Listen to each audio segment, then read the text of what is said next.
بسم اللہ الرحمن الرحیم۔ شروع اللہ کے نام سے جو سب پر مہربان ہے، بہت مہربان ہے۔ طلاق زیادہ سے زیادہ 2 بار ہونی چاہیے۔ اس کے بعد شوہر کے لیے 2 ہی راستے ہیں، یا تو قاعدے کے مطابق بیوی کو روک رکھے، یعنی طلاق سے رجوع کر لے، یا خوش اسلوبی سے چھوڑ دے، یعنی رجوع کے بغیر عدت گزر جانے دیں۔ اور اے شوہروں، تمہارے لیے حلال نہیں ہے کہ تم ان بیویوں کو جو کچھ دیا ہو وہ طلاق کے بدلے ان سے واپس لو، الا یہ کہ دونوں کو اس بات کا اندیشہ ہو کہ وہ نکاح باقی رہنے کی صورت میں اللہ کی مقرر کی ہوئی حدود کو قائم نہیں رکھ سکیں گے۔ چنانچہ اگر تمہیں اس بات کا اندیشہ ہو کہ وہ دونوں اللہ کی حدود کو قائم نہ رکھ سکیں گے تو ان دونوں کے لیے اس میں کوئی گناہ نہیں ہے کہ عورت مالی معاوضہ دے کر علیحدگی حاصل کر لے۔ یہ اللہ کی مقرر کی ہوئی حدود ہیں، لہٰذا ان سے تجاوز نہ کرو، اور جو لوگ اللہ کی حدود سے تجاوز کرتے ہیں وہ بڑے ظالم لوگ ہیں۔ پھر اگر شوہر تیسری طلاق دے دے تو اس کے بعد وہ متعلقہ عورت اس کے لیے اس وقت تک حلال نہیں ہوگی جب تک کہ وہ کسی اور شوہر سے نکاح نہ کرے۔ ہاں، اگر وہ دوسرا شوہر بھی اسے طلاق دے دے تو ان دونوں پر کوئی گناہ نہیں کہ وہ ایک دوسرے کے پاس نیا نکاح کر کے دوبارہ واپس آ جائیں، بشرطے کہ انہیں یہ غالب گمان ہو کہ اب وہ اللہ کی حدود قائم رکھیں گے، اور یہ سب اللہ کی حدود ہیں جو وہ ان لوگوں کے لیے واضح کر رہا ہے جو سمجھ رکھتے ہیں۔ اور جب تم نے عورتوں کو طلاق دے دی ہو اور وہ اپنی عدت کے قریب پہنچ جائیں تو یا تو ان کو بھلائی کے ساتھ اپنی زوجیت میں رکھو، یا انہیں بھلائی کے ساتھ چھوڑو، اور انہیں ستانے کی خاطر اس لیے روک کر نہ رکھو کہ ان پر ظلم کر سکو، اور جو شخص ایسا کرے گا وہ خود اپنی جان پر ظلم کرے گا، اور اللہ کی آیتوں کو مذاق مت بناؤ، اور اللہ نے تم پر جو انعام فرمایا ہے اسے، اور تم پر جو کتاب اور حکمت کی باتیں تمہیں نصیحت کرنے کے لیے نازل کی ہیں انہیں یاد رکھو، اور اللہ سے ڈرتے رہو، اور جان رکھو کہ اللہ ہر چیز کو خوب جانتا ہے۔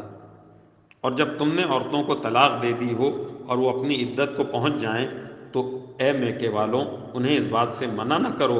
کہ وہ اپنے پہلے شوہروں سے دوبارہ نکاح کریں، بشرطے کہ وہ بھلائی کے ساتھ ایک دوسرے سے راضی ہو گئے ہیں۔ ان باتوں کی نصیحت تم میں سے ان لوگوں کو کی جا رہی ہے جو اللہ اور یوم آخرت پر ایمان رکھتے ہوں، یہی تمہارے لیے زیادہ ستھرا اور پاکیزہ طریقہ ہے۔ اللہ جانتا ہے اور تم نہیں جانتے۔ اور مائیں اپنے بچوں کو پورے 2 سال تک دودھ پلائیں، یہ مدت ان کے لیے ہے جو دودھ پلانے کی مدت پوری کرنا چاہیں،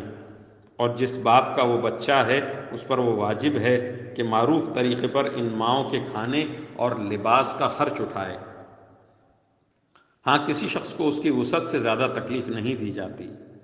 نہ تو ماں کو اپنے بچوں کی وجہ سے ستایا جائے اور نہ باپ کو اپنے بچے کی وجہ سے،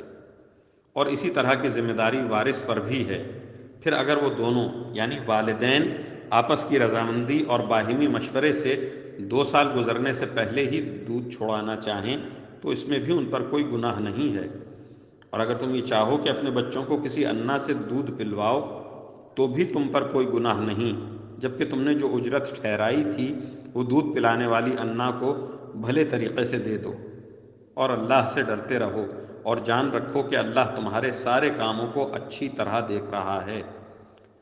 اور تم میں سے جو لوگ وفات پا جائیں اور بیویاں چھوڑ کر جائیں تو وہ بیویاں اپنے آپ کو 4 مہینے اور 10 دن انتظار میں رکھیں گی۔ پھر جب وہ اپنی عدت کی میعاد کو پہنچ جائیں تو وہ اپنے بارے میں جو کارروائی مثلا دوسرا نکاح قاعدے کے مطابق کریں تو تم پر کچھ گناہ نہیں، اور جو کچھ تم کرتے ہو اللہ اس سے پوری طرح باخبر ہے۔ اور عدت کے دوران اگر تم ان عورتوں کو اشارے کنائے میں نکاح کا پیغام دو یا ان سے نکاح کا ارادہ دل میں چھپائے رکھو تو تم پر کوئی گناہ نہیں ہے۔ اللہ جانتا ہے کہ تم ان سے نکاح کا خیال تو دل میں لاؤ گے، لیکن ان سے نکاح کا 2 طرفہ وعدہ مت کرنا، الا یہ کہ مناسب طریقے سے کوئی بات کہہ دو، اور نکاح کا عقد پکا کرنے کا اس وقت تک ارادہ بھی مت کرنا جب تک عدت کی مقررہ مدت اپنی میعاد کو نہ پہنچ جائے۔ اور یاد رکھو کہ جو کچھ تمہارے دلوں میں ہے اللہ اسے خوب جانتا ہے، لہٰذا اس سے ڈرتے رہو،